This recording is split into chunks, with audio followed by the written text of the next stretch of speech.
देशवासियांना या आंतरिक बजेटच्या माध्यमातून सर्वसामान्यांना दिलासा देण्याचं काम या ठिकाणी झालेलं आहे। आपण बघाल मोदी साहेबांचा जो आग्रह असतो गरिबाच्या कल्याणासाठी काम करणं, त्याचं प्रत्यंतर या अर्थसंकल्पातून पुन्हा एकदा अधोरेखित झालेलं आहे। आपण बघा शेतीसाठी चांगल्या प्रकारचं प्रावधान आहे। खास करून जो गरीब वर्ग आहे, ज्याला घरापासून वंचित आहे, त्याला पंतप्रधान आवास योजनेच्या माध्यमातून 2 कोटी घरांसाठी या बजेटमध्ये त्या ठिकाणी देण्याचा निर्णय सरकारने घेतलेला आहे। त्याचबरोबर केवळ घर नाही तर या राज्यातल्या घरांमध्ये सौर ऊर्जेच्या माध्यमातून 1 कोटी लोकांना लाभ देण्याचं या अर्थसंकल्पातून त्या ठिकाणी दिसून येत आहे। त्याचबरोबर लखपती दिदीच्या संदर्भात जेव्हा नवी मुंबईत पंतप्रधान नरेंद्र मोदी साहेब आले होते त्यावेळेला सांगितलं होतं, महिला भगिनी मोठ्या प्रमाणावर होत्या। या महाराष्ट्राच्या छत्रपतींच्या भूमीतनं जाहीर केलं होतं 3 कोटी त्या ठिकाणच्या लखपती दिदी बनतील।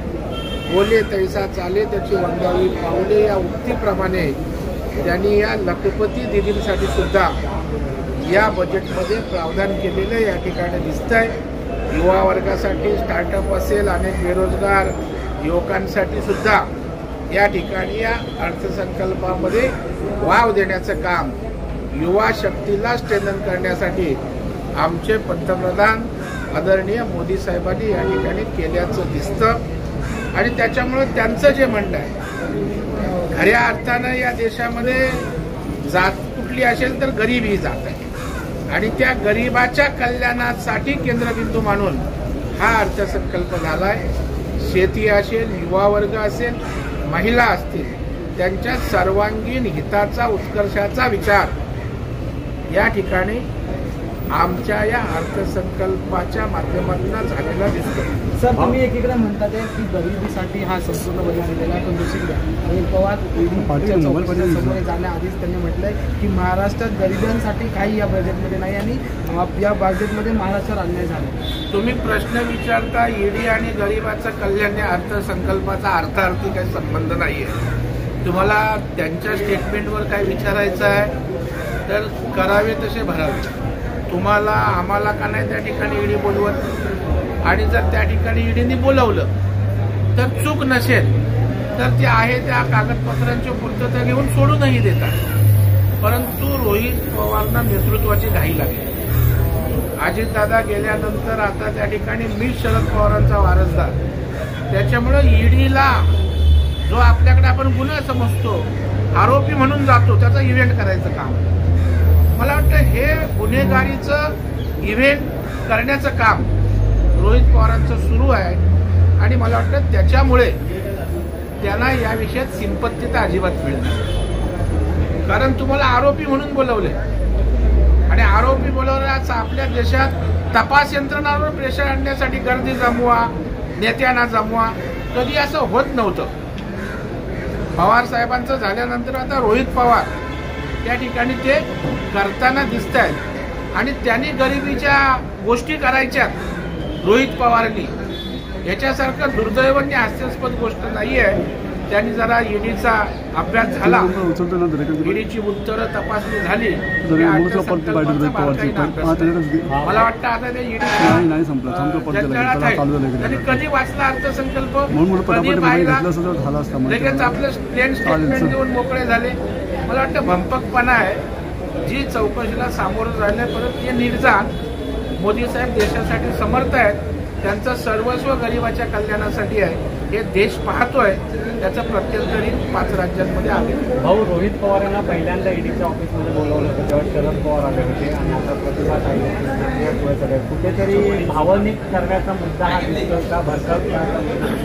मला वाटतं विकासाच्या राजकारणात आता आपण कॉम्पीट करू शकत नाही, म्हणून एका बाजूने उद्धवजी ठाकरे साहेब भावनिक खेळायला बघतायत, शरद पवार साहेबांनी पण अजितदादा पवार गेल्यानंतर,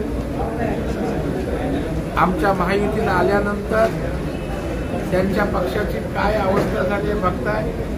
आणि अशा वेळेला रोहित पवार यांच्या या ईडीच्या प्रकरणात सहानुभूती मिळवण्यासाठी खरं म्हणजे केविलवाणं चित्र आहे.